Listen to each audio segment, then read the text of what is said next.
پاکستان زندہ باد بھی لگایا کرو.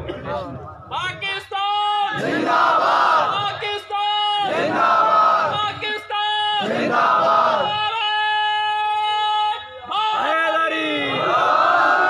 توجہ کر لیا. میں نے ابھی آیت کا ترجمہ نہیں کیا اور آپ کو اپنا مضمون پورا بتا دیا. مضمون یہ ہے کہ دو نظریوں پر پوری کائنات چل رہی ہے. ایک مثبت ہے، ایک منفی ہے. ایک سچ ہے، ایک جھوٹ ہے. ایک حق ہے، ایک باطل ہے. اور ایک شجرہ طیبہ ہے، ایک شجرہ خبیثہ ہے. پروردگار عالم نے ہمیں دو نظریوں پر اما ہدیناہ السبیل اما شاکرا و اما کفورا. تم شکرانے نعمت کرنے والوں میں سے ہو جاؤ یا غفرانے نعمت والوں میں سے. یا تم میرے نظام کو مان کر میرے بندے بن جاؤ یا میرا نظام انکار کر کے شیطان بن جاؤ. یہ اللہ نے دو نظریے ازل سے رکھے ہیں، اور صحیح اور غلط، صحیح اور غلط. یہ جو مختلف مسلکوں میں مسلمان بٹا ہوا ہے، یعنی فقہی طور پر ہم کئی تقسیموں کا شکار ہیں. علم کلام کے طور پر یعنی عقائد کے طور پر ہم کئی نظریات کا اور کئی گروہوں کا شکار ہیں. میں غلط اور صحیح کی بات نہیں کر رہا، اتنا عرض کر رہا ہوں کہ دو طرح کے نظریے، چند طرح کے نظریے، 50 طرح کے نظریات معاشرے میں پائے جاتے ہیں. اللہ نے ہمیں فرقوں میں تقسیم نہیں کیا کہ وہ سنی ہے، وہ دیوبندی ہے، وہ بریلوی ہے، وہ شافعی ہے، وہ حنفی ہے، وہ مالکی ہے، حتیٰ وہ شیعہ ہے، وہ سنی ہے. یہ جو فرقوں میں ہم آج طرح شناخت اپنی کرتے ہیں، اللہ نے ان عنوانوں سے ہمیں تقسیم نہیں کیا. اللہ نے ہمیں جس عنوان سے تقسیم کیا ہے وہ ہے حسینیت اور یزیدیت. یعنی ممکن ہے، جگر تھام کے سنیے گا، ممکن ہے کوئی سنی ہو اور وہ حسینی ہو، اور ممکن ہے کوئی شیعہ ہو اور وہ حسینی نہ ہو. کوئی ضروری نہیں ہے. اللہ کا کوئی کسی سے رشتہ نہیں ہے، اہل بیت کا کسی سے کوئی پڑوس نہیں ہے. جو بھی نظریے پر ہوگا وہ اہل بیت کا ہے، جو نظریے سے ہٹ کر ہوگا وہ اہل بیت کا نہیں ہے. نظریات کو باقی رکھنا، اپنے عقائد کو باقی رکھنا، اپنے نظریات کو باقی رکھنا، یہ ہے ہنر. اور اسی ہنر کی طرف آگے بڑھنا ہے. آج پاکستان میں ایک نعرہ بلند کیا گیا، امیر فلاں زندہ باد.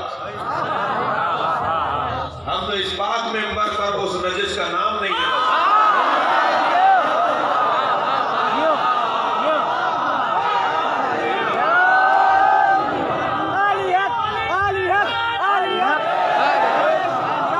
حسینیت، یزیدیت، یزید تیلانا، نعرہ حیدری.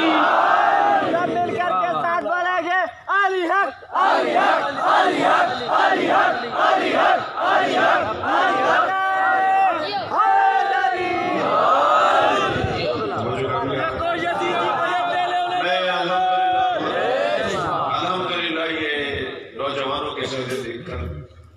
تازہ چہرے، بشاش چہرے، ایمان سے بھرپور چہرے، عقائد سے مضبوط چہرے، چہروں پر نور بتا رہا ہے کہ انہوں نے گناہ نہیں کیا ہے. اور جو بزرگ بیٹھے ہوئے ہیں ان کے چہرے کا نور بتا رہا ہے کہ انہوں نے عبادتیں زیادہ کی ہیں. تو عبادتوں والے بھی لوگ بیٹھے ہوئے ہیں، گناہوں سے بچنے والے بھی بیٹھے ہوئے ہیں. یقین جانیے اس جوان سے مولا علی کو بڑا پیار ہے جو اپنی لذتیں چھوڑ کر علی علی کر رہا ہے.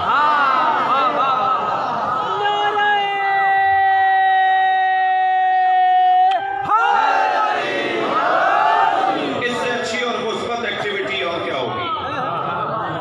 میں اپنے لاکھوں برادران کو، سلامت بھائی کو، امانت بھائی کو، ان کے والد کو اور اس گھرانے کے دیگر عزیزوں کو دعا دوں گا کہ انہوں نے اس رات کے اس پہر میں ایک خاص مجمع، اور جس میں مجھے تو ڈھونڈنے سے کوئی بوڑھا نہیں مل رہا،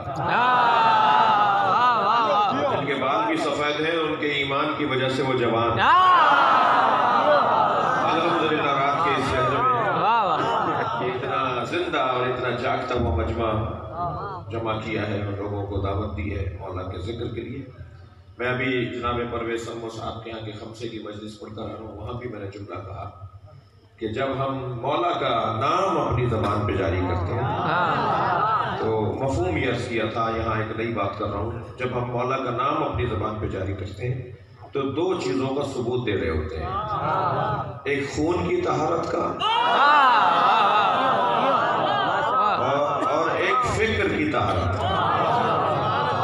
ہم فکری طور پر بھی طاہر ہیں اور نسلاً بھی طاہر ہیں، اور یہ نام جو زبان پر جاری کرتا ہے نا وہ ثبوت دے رہا ہوتا ہے کہ ماں باپ کی طہارت سالم ہے. تو مولا کا یہ اللہ کا ایک نظام ہے. اللہ نے محکمات اور متشابہات کو قرار دیا ہے، اللہ نے شجرہ طیبہ اور شجرہ خبیثہ کو قرار دیا ہے، اللہ نے ان تمام عنوانوں کو نام دیا ہے حسینیت اور یزیدیت. کربلا سے پہلے جملہ ہدیہ کر رہا ہوں، کربلا سے پہلے 3 خلیفہ بتاتا تھا، کربلا کے بعد 3 اہل بیت بتائیں گے. تفریق کر دی، روشن کر دیا کہ حاکم دین نہیں بتائے گا، دین وہ بتائے گا جس کے گھر میں دین اترا ہے. ورنہ بنی امیہ اور بنی عباس کس انداز سے دین کا مذاق بناتے، وہ ایک بھیانک تصویر ہے. ہندوستان میں یوم حسین ہو رہا ہے اور یوم حسین کا عنوان ہے یوم حسین کا عنوان ہے کربلا نہ ہوتی تو کیا ہوتا. ایک جوان کی خواہش بھی تھی کہ یہ جملہ کہیں اور آج بھی دہرا دیا جائے، کربلا نہ ہوتی تو کیا ہوتا. مہمان خصوصی تھے علامہ علی نقی نقصان اللہ مقامہ، مجتہد ہمارے یہاں کے بزرگ عالم دین. جب ان کے خطاب کا وقت آیا تو وقت 2-4-5 منٹ کا رہ گیا، دورانیہ ختم ہو گیا، سیمینار کا وقت ختم ہو گیا، مگر ان کو 5 منٹ 4 منٹ ملے کہ آئیے اس میں بتا دیجئے، تقریر کر دیجئے کہ کربلا نہ ہوتی تو کیا ہوتا. نقطن صاحب مائک پر آئے اور نقطن صاحب نے کہا میں 5 منٹ تقریر نہیں کروں گا، میں آدھے منٹ میں بتا دوں گا، بہت لمبی گفتگو نہیں کروں گا، آدھے منٹ میں بتاؤں گا کربلا نہ ہوتی تو کیا ہوتا. فرمانے لگے کربلا نہ ہوتی تو جمعے کی نماز بدھ کو ہوتی.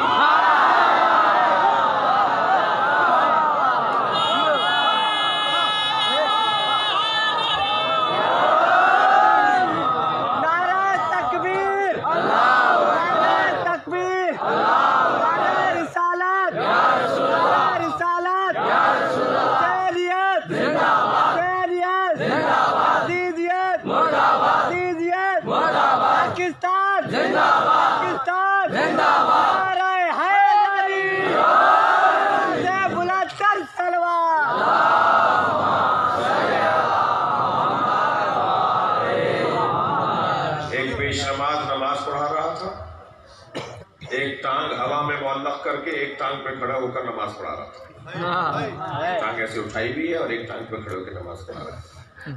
نماز کے بعد لوگوں نے پوچھا کہ یہ کیا منظر تھا. کہنے لگے آ رہے تھے گھر سے مسجد کے لیے تو رستے میں پیروں پر ایک نجس پانی کی چھینٹ لگ گئی، جو نجس پیر تھا اسے علیحدہ کر دیا، پاک پیر پہ نماز پڑھا رہے. افغانستان میں ایک جنازے کو لے کر جا رہے تھے دفنانے کے لیے، تو جن کی حکومت جن کے معاملات ابھی پچھلے دنوں تک تھے بڑے مضبوط، انہوں نے جنازہ روک لیا، کہا جنازہ دکھاؤ. جنازہ دیکھا تو وہ داڑھی منڈا ہوا تھا، اس نے شیو کیا ہوا تھا. کہنے لگے پہلے اسے 80 کوڑے مارو پھر دفنانا. مردے پر 80 کوڑے مارے. ایک شہر میں پہنچے تو مؤذن اذان کہہ رہا تھا یقولون اہل حمص اشہد ان لا الہ الا اللہ. اہل حمص کہتے ہیں کہ اشہد ان لا الہ الا اللہ. تو بھئی یہ کون سی اذان ہے؟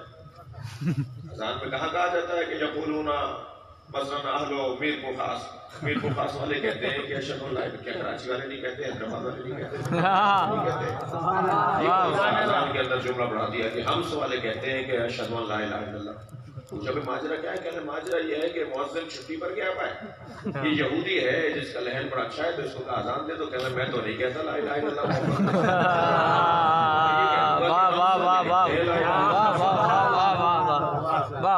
یہ مذاق نہیں ہے، جو ہوا ہے تاریخ، یہ لطیفہ نہیں سنا رہا میں. توجہ ہے؟ دیکھا ایک زندہ کو باندھ کر تابوت میں لٹایا ہوا ہے، 40 آدمی نماز جنازہ پڑھ رہے ہیں، مولانا بھی نماز جنازہ پڑھا ہے، اور وہ پکار پکار کے کہہ رہا ہے میں زندہ ہوں۔ نماز جنازہ پڑھا دی اس کی زندگی۔ بعد میں کسی نے پوچھا مولانا سے، مولانا یہ زندہ کی آپ نے نماز پڑھا دی، وہ کہہ رہا ہے کہ میں زندہ ہوں۔ کہہ رہے میں کیا کروں مجھے بتاؤ، ایک کہہ رہا ہے میں زندہ ہوں، 40 کہہ رہے ہیں یہ مردہ ہے، ایک کی مانوں یا 40 کی مانوں؟ یہ مذاق بنتا دین کا۔ کربلا نہ ہوتی تو کیا ہوتا؟ سلوات پڑھیں گے محمد و آل محمد۔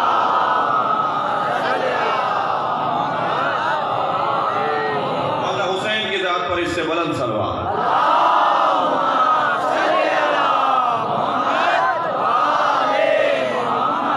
توجہ کر لیا آپ نے؟ اور بار بار کربلا کو دہراؤ تاکہ کربلا رہے زندہ۔ بہت چاہیں گے کہ کربلا کو مٹا دیں، بڑے لوگوں کی آرزو ہے کہ یہ مجلس رک جائیں، یہ جلوس رک جائیں، لیکن نہیں عزیزان گرامی، امام حسین کے ذکر کے پیچھے اللہ کا ارادہ ہے۔ کہ آپ ایسے ہی میرے سلامت بھائی، امانت بھائی ایسے ہی مجلس نہیں کر رہے، آپ ایسے ہی آ کر نہیں بیٹھتے ہیں، جہاں جہاں مجلسوں میں جاتے ہیں، جہاں جہاں مجلسیں ہو رہی ہیں، یہ ایسے ہی نہیں کر رہے آپ سے کروایا جا رہا ہے۔ بھائی موٹی سی بات ہے، کوئی امریکہ کا ایجنٹ، کوئی انڈیا کا ایجنٹ، مجھے اور آپ کو فخر ہے کہ ہم حسین کے ماننے والے ہیں۔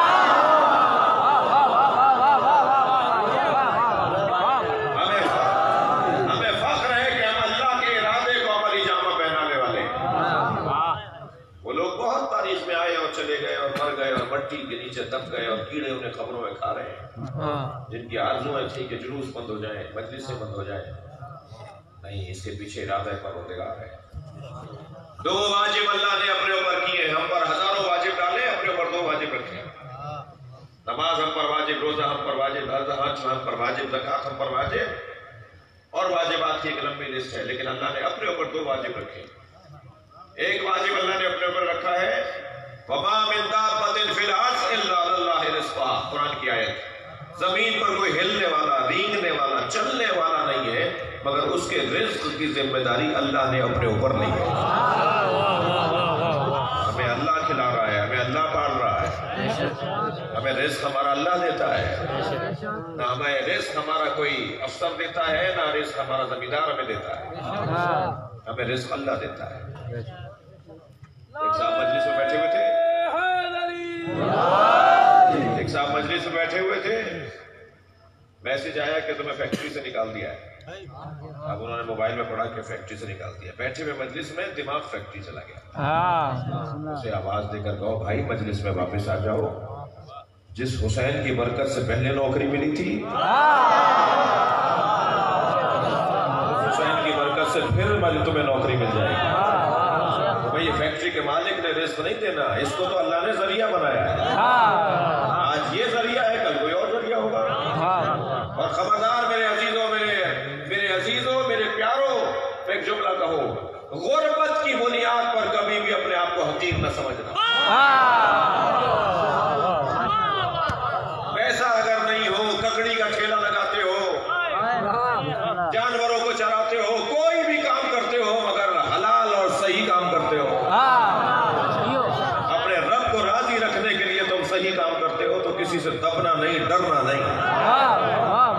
غربت حقارت نہیں ہے۔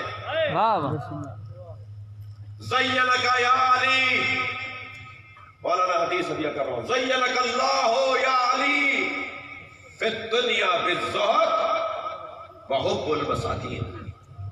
یا علی، اللہ نے تمہیں دو چیزوں سے سجا کر پیدا کیا ہے۔ مولا نبی فرما رہے ہیں مولا علی سے، یا علی، اللہ نے دو چیزوں سے تمہیں سجا کر دنیا میں بھیجا ہے، دنیا میں زہد اور مسکینوں سے پیار، فقیروں سے پیار۔ علی فقیروں سے اتنا پیار کرتے تھے، مسکینوں سے اتنا پیار کرتے تھے کہ بعض صحابہ کرام کا کہنا یہ ہے کہ مسکینوں سے علی کا پیار ہمیں یہ سوچنے میں مجبور کرتا تھا کاش ہم بھی ایسے ہی مسکین ہوتے۔ علی ہم سے پیار کرتے، علی ایسا ہم سے پیار کرتے موضوع میرا نہیں ہے لیکن میرا دل کر رہا ہے ایک جملہ کہہ دوں. میرے مولا اگر کسی کو مسکین کو فقیر کو دیکھ لیتے تھے نا تو بات کیے بغیر آگے نہیں بڑھتے تھے. گھوڑے سے اتر جاتے تھے, سواری چھوڑ دیتے تھے, اس کے قریب جا کر پوچھتے تھے کیسے ہو, کیا کر رہے ہو. جب مسکین سے علی بات کرتے تھے نا, جملہ سنیں گے, جب مسکین سے علی بات کر کے گھوڑے پہ بیٹھ کے جاتے تھے نا, وہ کہتا تھا آج مجھے غربت کا فائدہ ملا.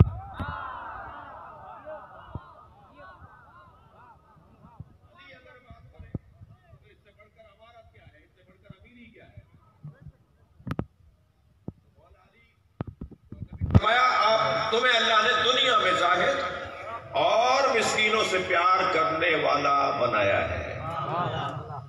توجہ کر لی. تو رزق اور روزی کے حوالے سے پریشان نہ ہو. اللہ کریم ہے, اللہ رازق ہے, اور اللہ رازق ہے دیتا اہل بیت کے ذریعے. انہیں واسطہ فیض بنایا ہے, انہیں ذریعہ ہے رزق بنایا ہے, ان کے ذریعے سے وہ عطا کرتا ہے. خبردار اگرچہ بچے زیادہ ہیں, اور ایک اعتبار سے ٹھیک ہے انہی جوانوں کو کہنے کی بات, یہ ذہن میں نہیں لانا کہ 2 ہی بچے اچھے, یہ اسلام کا نعرہ نہیں ہے 2 ہی بچے اچھے. تربیت کر سکتے ہو تو 10 بھی کم ہے. اولاد کی تربیت کر سکتے ہو تو 10 بچے بھی کم ہے, اور تربیت نہیں کر سکتے ہو تو 1 بھی زیادہ ہے. معاشرے میں جانور نہیں,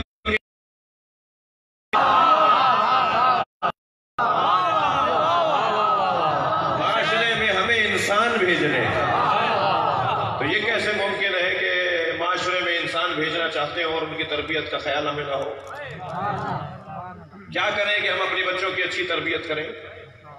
میں امانت بھائی سلامت بھائی سے بھی کہوں گا کہ سب سے پہلا بنیادی درس اگر معاشرے کو دینا ہے تو وہ قرآن کی تعلیم ہے. جال بچھا دیجئے اپنے علاقے کے اندر کوئی گاؤں نہ ہو جہاں قرآن پڑھانے والا نہ ہو. ہر گاؤں کے اندر ایک مولانا ہو جو بچوں کو قرآن پڑھائے.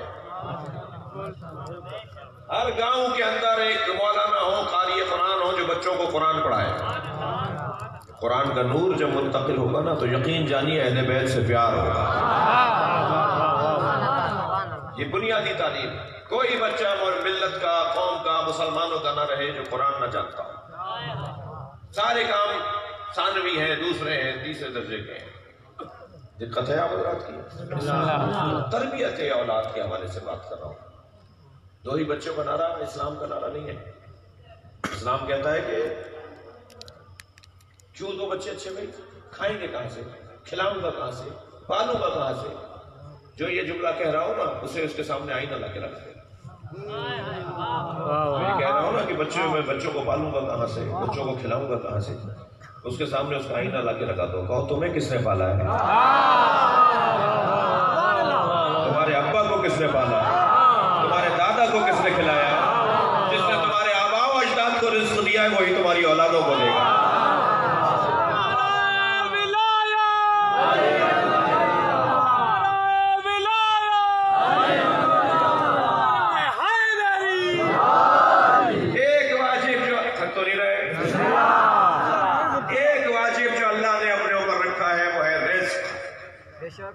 وہ رزق دینے کی ذمہ داری اس نے اپنے اوپر لی. رازق وہ ہے. آگے بڑھوں. دوسرا واجب جو اس نے اپنے اوپر رکھا ہے وہ ہے ہدایت. ہادی بنانا اللہ کا کام ہے, امام بنانا اللہ کا کام ہے, خلیفہ بنانا اللہ کا کام ہے, رسول بنانا اللہ کا کام ہے, امام بنانا اللہ کا کام ہے. خبردار خود ہادی نہ بنانا. خود ہادی بناؤ گے تو تم بناؤ گے, تم اپنے جیسا بناؤ گے. جب تم اپنے جیسا بناؤ گے تو تم کیوں نہیں ہادی ہو گئے. جب تم بنا سکتے ہو تو تم خود ہی کیوں نہیں ہو گئے. نہیں, تم ہادی نہیں بنا سکتے. اِنَّا عَلَيْنَا لَلْهُدَىٰ, مجھ پر ہدایت کی ذمہ داری ہے, میں ہادی بناؤں گا. میں نے بڑی تمہید لے لی اس ایک جملے کے لیے. اللہ نے کہا کہ میں تمہارا ہادی بناؤں گا. اللہ کے نظام ہدایت کو کربلا کہا جاتا ہے. کربلا اللہ کا نظام ہدایت ہے. کربلا ہے 1000 میل کے فاصلے پر, ایک عراق کا شہر ہے. مگر اللہ کا ارادہ یہ ہے کہ تم جہاں رہو تمہارے دل میں کربلا رہے، اور اس نے اس ارادے کو عمل کر کے دکھایا۔ کون سا دنیا کا شہر ہے کہ جہاں کربلا نہیں ہے؟ کربلا زمین کو نہیں کہتے، دل کو کہتے ہیں۔ ایک قلبی کیفیت ہے جسے کربلا کہا جاتا ہے۔ یہ فارمولہ، یہ نسخہ، یہ عمل، یہ طریقہ، یہ قانون ذہن میں ہے کہ ہمیں ہمیشہ کربلا کو زندہ رکھنا ہے، اور کربلا کو زندہ رکھنے کا ایک جلوہ یہی ہے جو مجلس ہو رہی ہے۔ جمع ہوں گے، مولا کے نام پہ جمع ہوں گے، مولا کا ذکر کریں گے، مولا کو یاد کریں گے۔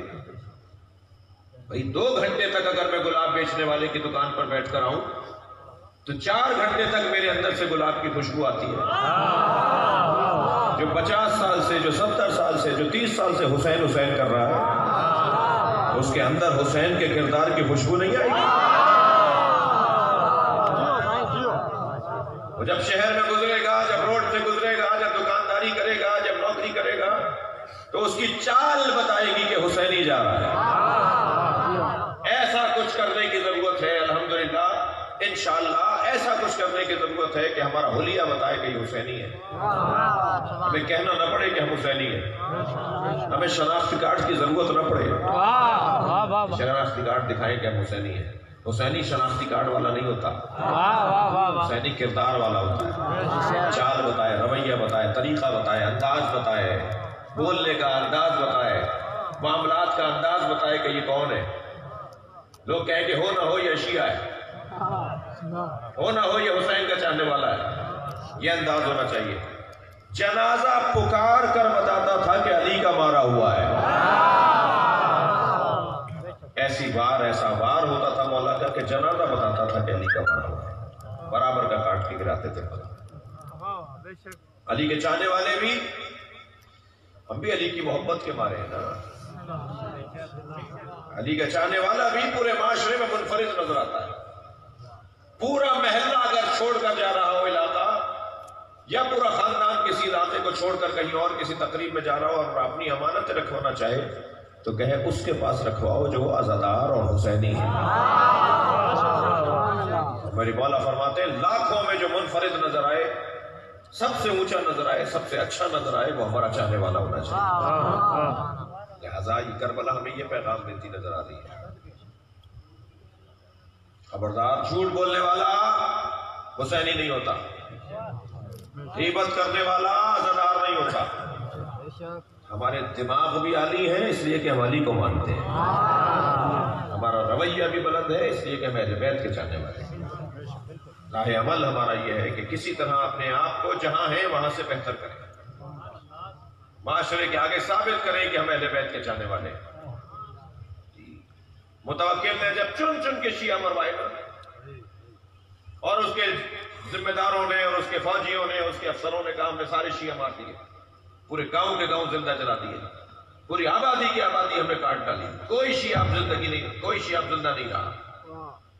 سب سے زیادہ عباسی خلیفاؤں میں متوکل نے ہمیں تکلیف پہنچائی، اہل بیت کے چاہنے والوں۔ امام حسین کی قبر کو گرانے کے لیے ہل چلایا، امام حسین کے مزار کو گرایا اور پھر قبر پر ہل چلانے لگا تو جو بیل ہوتے تھے نا، وہ جب قبر کے کچھ فاصلے پر پہنچتے تھے تو رک جاتے تھے، لکڑیاں مار مار کے لکڑیاں توڑ دیتے تھے ان کے اوپر، مگر وہ ایک قدم آگے نہیں بڑھتے تھے، امام کی قبر پہ وہ پیر نہیں رکھتے تھے۔ پھر امام کی قبر کی حفاظت کے لیے جب چاہنے والے کھڑے ہوئے، قبر کو گرانے کے لیے جب فوجی بڑھے تو ایک دم دیکھا کہ قبر کے چاروں طرف کچھ چاہنے والے کھڑے ہیں، تو یہ تیر مارتے تھے، وہی تیر پلٹ کے نہیں لگتا تھا۔ پریشان اس پر تھے کہ ہمارا تیر ہمیں واپس کیسے آتا ہے، زیادہ سے زیادہ وہاں سے کوئی تیر آئے، کوئی نیا تیر آئے، یہ ہمارے ہی مہر لگا ہوا تیر، کیونکہ فوجیوں کے اسلحے کے اوپر جیسے آج بھی ممکن ہے وہ ایسا ہو، اسلحے کے اوپر نشانی ہوتی ہے کہ کس کا اسلحہ ہے، ایسے تیروں پہ تلواروں پر بھی نشانی ہوتی تھی کہ کس قبیلے کا یہ اسلحہ ہے، کس قبیلے کا تیر ہے، کس قبیلے کا یہ تلوار ہے۔ وہی تیر جو یہ مارتے تھے وہی تیر انہیں آ کے لگتا تھا۔ یہ وہ دور متوکل کا دور، اسے چن چن کے شیعہ قتل کروا دیے۔ جب اس کے فوجیوں نے آ کر بتایا کہ ہم نے سارے شیعہ مار دیے تو اس نے کہا نہیں مجھے یقین نہیں آتا تمہاری بات پر، اہل بیت اپنے چاہنے والوں کو زندگی کے رستے دیتے ہیں، وہ سارے ختم نہیں ہو سکتے، وہ ابھی زندہ ہے۔ کہ نہیں ہم نے سب مار دیا، کہ نہیں مجھے پتا ہے وہ زندہ ہے، تم انہیں ڈھونڈو مگر طریقہ میں تمہیں بتاتا ہوں۔ کہنے لگا بھرے بازار میں چلتے رستے پر کسی بھی شخص پر بلا وجہ ظلم کرو، ادھر سے مکہ ادھر سے لات، بلا وجہ اسے مارو، کوئی سبب نہ ہو، کسی کو بھی مارنا شروع کر دو، جو بھی اس کی حمایت کو نکلے گا وہ شیعہ ہوگا۔ جی، اور اس طرح انہوں نے سینکڑوں شیعہ تلاش کر لیے، مختلف آبادیوں میں، مختلف شہروں میں بلا وجہ لوگوں کو مارتے تھے، اور ایک بندہ باہر نکل کر ہاتھ روکتا تھا، اسے کیوں مار رہے ہو؟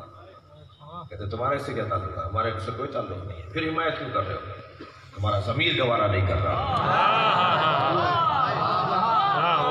اسے پکڑ کر لے جاتے تھے، جب اس سے گفتگو ہوتی تھی تو معلوم ہوتا تھا یہ شیعہ ہے۔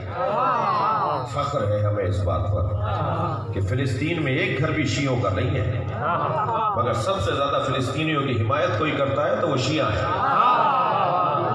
ہم اس لیے فلسطینیوں کی حمایت کرتے ہیں، یہ نہیں ہے مسئلہ کہ وہ سنی ہے یا وہ شافعی ہے، وہ شیعہ نہیں ہے، نہیں، ہمارا یہ مطلب ہی نہیں ہے کہ شیعہ ہے یا نہیں ہے، ہمارا یہ مطلب ہے کہ وہ مظلوم ہے۔ اور مولا علی نے شیعت کی الف بے کیا بتائی ہے؟ شیعت کی الف یہ ہے کہ ظالم سے نفرت کرنا، مظلوم سے پیار کرنا، یہ ہماری الف بے ہے۔ یہ پہلی بات ہے ہمارے مذہب کی، ہماری شناخت کی پہلی بات ہے۔ کیا ہو رہا ہے پاکستان کے اندر؟ یہ تکفیریت، یہ فرقہ واریت، یہ شیعوں کے خلاف ایک محاذ ایک سوچیے سمجھے منصوبے کے تحت یہ حادثہ نہیں ہوا ہے۔ اگر کسی خطیب نے، کسی ذاکر نے 3 محرم کو توہین کی تھی تو برا آپ کو 4 محرم کیوں بھی نہیں لگا؟ 5 محرم کو احتجاج کیوں نہیں ہوا؟ 6 محرم کو مسئلہ کیوں نہیں اٹھایا؟ یہ 11 محرم کا انتظار کیوں کیا؟ اس کا مطلب ہے کہ طے شدہ تھا کہ کیا ہونا ہے، باقاعدہ، تھک تو نہیں رہے، باقاعدہ طے شدہ تھا کہ پاکستان میں شیعوں کے خلاف محاذ بنانا ہے۔ کچھ سچے ہیں اس کام میں، کچھ کو پتہ ہی نہیں ہے کہ ہم کس کے ہاتھوں استعمال ہو رہے ہیں، لہذا ہم اپنے کام میں سچے ہیں، اور کچھ باقاعدہ طے شدہ کام کے اور مامور ہیں کہ ایک ماحول بنایا جائے، شیعوں کو دیوار سے لگایا جائے، شیعوں کو محدود کیا جائے، شیعوں کے لیے یہ ہو جائے، وہ ہو جائے۔ نہیں عزیزان گرامی، میں آپ سے ایک جملہ کہتا ہوں آگے بڑھوں گا کہ یہ سب کچھ اس وجہ سے ہو رہا ہے کہ پاکستان، اور میں دعا دوں گا اس لیے نہیں کہ مجھے کوئی ان سے لالچ ہے، پچھلے سال اقوام متحدہ کی جو تقریر کی وزیر اعظم نے، اس سال کی تقریر اس سے زیادہ اچھی ہے، اور اس میں بہت ہی عمدہ انداز سے فلسطین کے مسئلے پر بات کی ہے۔ فلسطین کے بارے میں پاکستان کا کیا موقف ہے وہ وزیر اعظم نے بیان کر دیا۔ موقف یہ ہے کہ سن 1965 میں جو زمینیں فلسطین کی تھیں وہی زمینیں فلسطین کو چاہیے، وہ زمینیں پلٹاؤ جو 1965 میں تم نے جن کے اوپر قبضے شروع کیے، وہ زمین دے دو، اور پھر اسرائیل کی حکومت بھی بن جائے اور فلسطین بھی اپنی پرانی زمینوں پر واپس چلا جائے، فلسطینی دوبارہ اپنی زمینوں پر چلے جائے۔ ایک تو یہ بات کی، بہت عمدہ بات کی۔ دوسری بات وزیر اعظم نے یہ کی کہ بیت المقدس فلسطین کا دارالحکومت ہوگا، اسرائیل کا نہیں۔ یہ دوسری بات کہ بیت المقدس جو مقدس جگہ ہے، جو ہمارا مقام مقدس ہے، وہ فلسطین کا دارالحکومت ہوگا۔ ان 2 شرائط کے تحت آ جاؤ تو ہم اسرائیل کے بارے میں سوچنے کو تیار ہیں۔ میں آفرین کہوں گا، مرحبا کہوں گا کہ روشن موقف دیا ہے ہمارے ملک کے سربراہان اقوام متحدہ کی تقریر کے اندر۔ ایک غیر مسلم صحافی ٹویٹ کرتا ہے کہ پاکستان میں جو شیعوں کے خلاف سارے سنیوں کو متحد کرنے کی کوشش ہو رہی ہے، اس کا ایک بڑا سبب یہ ہے، تھکے تو نہیں ہے، اس کا ایک بڑا سبب یہ ہے کہ پاکستان سے اسرائیل تسلیم کروانا ہے، اور پاکستان میں اسرائیل کو تسلیم کرنے میں سب سے بڑی رکاوٹ اہل تشیع ہے۔ مرد آباد اسرائیل، مرد آباد اسرائیل، مرد آباد، مرد آباد اسرائیل، مرد آباد۔ اسرائیل مرد آباد اسرائیل مرد آباد اسرائیل مرد آباد اسرائیل مرد آباد زندہ باد زندہ باد مرد آباد مرد آباد زندہ باد زندہ باد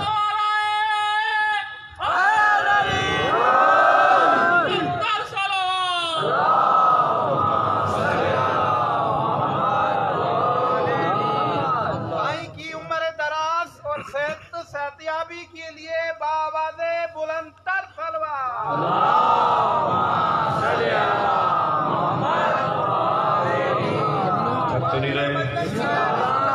برکت کے لیے بآواز بلند تر صلوات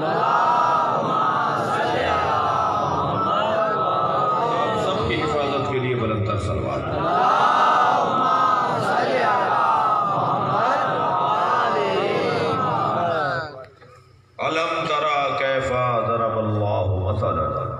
اے میرے حبیب دیکھا تم نے کہ تمہارے اللہ نے کیسی مثال دی ہے کلمۃ طیبۃ کشجرۃ طیبہ کلمہ طیبہ کی کہ وہ شجرہ طیبہ کی طرح ہے اصلھا ثابت اس کی پہلی صفت یہ ہے کہ اس کی جڑیں بڑی مضبوط ہیں یہ درخت شجرہ طیبہ وہ ہے جس کی جڑیں بہت مضبوط ہیں وفرعھا فی السماء اور اس کی شاخ جڑیں مضبوط ہیں شاخیں آسمانوں میں کوئی درخت آپ کو ملے تو مجھے دکھائیے گا کہ جس کی شاخیں آسمانوں میں جاتی ہیں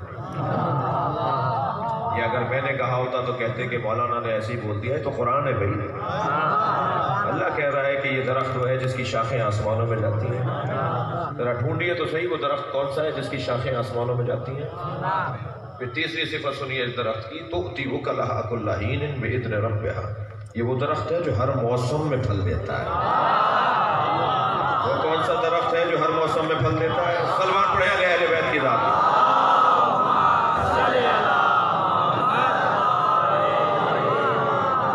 جو ہے حضرت کی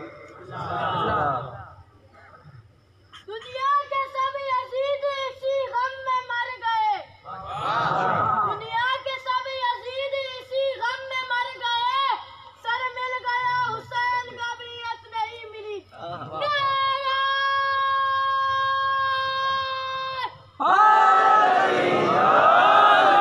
دنیا کے سب یزیدی اسی غم میں مر گئے سر مل گیا حسین کا بیعت نہیں ملی صلوات پڑھے محمد وآلہ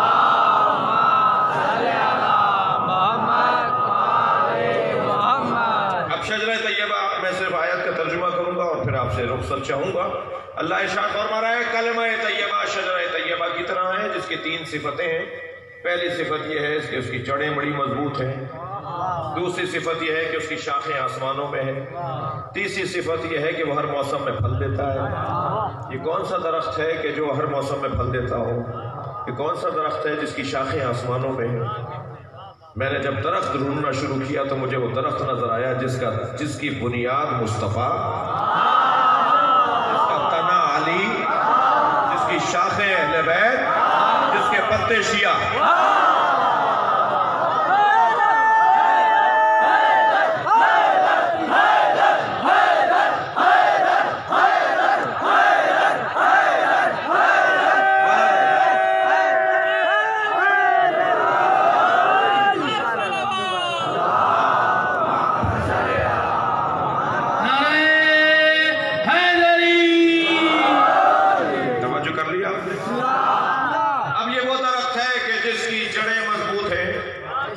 جس کی جڑ کو مصطفیٰ کہا جائے سرکار سے زیادہ تو کوئی مضبوط وجود ہی نہیں ہے 1400 سال کے بعد بھی آج ہر دن نبی کا کلمہ بڑھتا نظر آ رہا ہے روزانہ مسلمانوں میں اضافہ ہو رہا ہے روزانہ سرکار کے مریدوں میں اضافہ ہو رہا ہے روزانہ سرکار کے امتیوں میں اضافہ ہو رہا ہے اللہ نے آپ کا مقام بہت بلند رکھا ہے انبیاء کرام فخر کرتے ہیں امت مصطفیٰ پر کاش ہماری امت بھی ایسی ہوتی جیسے مصطفیٰ کی امت قیامت میں سرکار فخر کریں گے اپنی امت کے اوپر مجھے فخر ہے کہ میری امت ایسی ہے.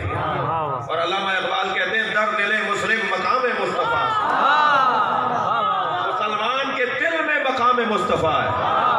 یہ جو ہمارے دل میں مصطفیٰ بستے ہیں نا، علامہ اقبال کہہ رہے ہیں در دل مسلم مقام مصطفیٰ آبرو ماں زنام مصطفیٰ. ہماری اگر کوئی عزت ہے تو وہ بھی نام مصطفیٰ کی وجہ سے. ہمیں اگر کوئی نام جوڑتا ہے سنی اور شیعہ کو تو وہ سرکار کا نام جوڑتا ہے. ہم نبی کی وجہ سے ایک نظر آتے ہیں. وہ بھی محمد الرسول اللہ کہتا ہے، یہ بھی محمد الرسول اللہ کہتا ہے. اور اگر یہ علی ولی اللہ کہتا ہے تو یہ کہہ کر ایک اور پیغام دیتا ہے کہ محمد الرسول اللہ کے بعد علی ولی اللہ کہہ کر ہر آنے والے نبی کا دروازہ بند کر دو. رسالت اور نبوت کا کسی کا کلمہ نہیں پڑھا جائے گا. لہذا جڑ اس کی مصطفیٰ سرکار کی ذات، تنا مولا علی کی ذات.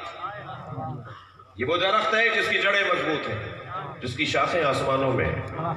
شاخیں اس کی کون ہیں؟ اہل بیت، ائمہ اہل بیت. یہ واحد درخت ہے جو آسمانوں تک جاتا ہے. جب درخت میں پھل آ جاتا ہے تو اس کی ٹہنیاں جھکتی ہیں.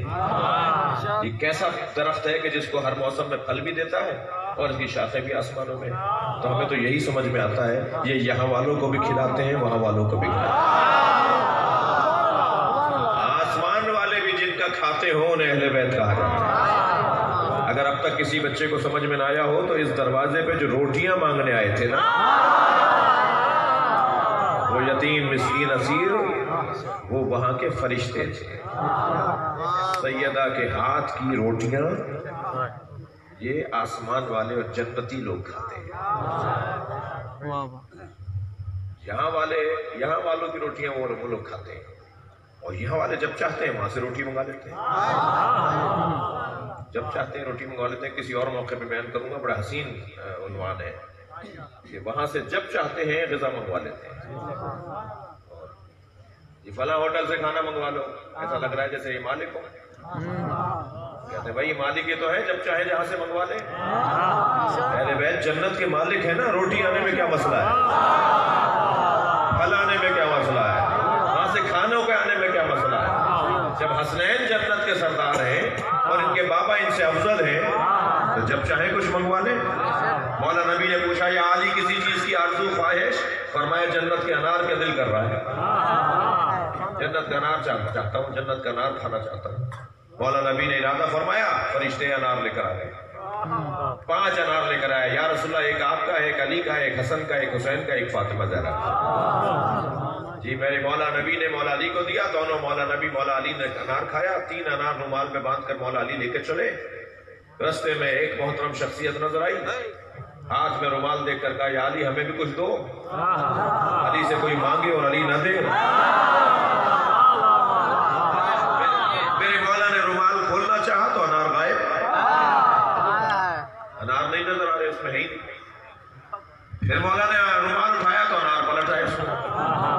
گھر آ کے جناب زہرا کو اور حسنین کو انار کے دانے دیے، انار کے ایک پھل دیا اور نبی سے پوچھا یا رسول اللہ جب انہوں نے مجھ سے انار مانگا اور میں دینا چاہ رہا تھا تو انار غائب ہو گئے. فرمایا جنت کا میوہ سوائے معصوم کے کوئی نہیں کھا سکتا.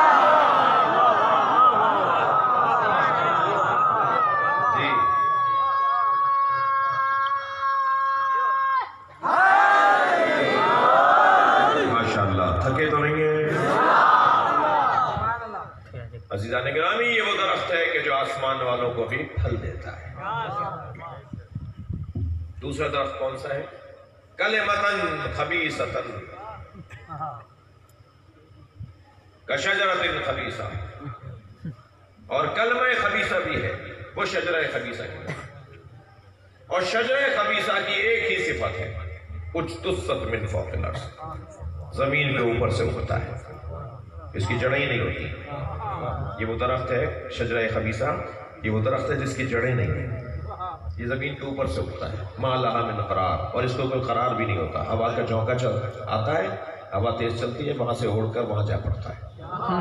وہاں سے ہوا رخ بدلتی ہے تو وہاں سے اڑ کر یہاں پڑتا ہے. جو روزانہ رنگ بدلے، جو روزانہ ڈھنگ بدلے، جو روزانہ در بدلے،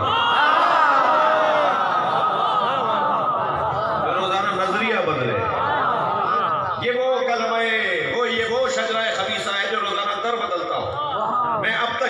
مجلس کا اپنا حاصل جملہ کہہ کے چند جملے مصائب پہ پڑھوں گا. عزیزان گرامی، شجرہ خبیثہ روزانہ گھر بدلتا ہے، روزانہ در بدلتا ہے، روزانہ زمین بدلتا ہے. میں اور آپ جس دروازے پر بیٹھے ہیں وہ شجرہ طیبہ ہے. ہم جن سے جڑے ہوئے ہیں وہ زمانے کو موڑ کر نہیں دیکھتے، موڑ کر دیکھتے.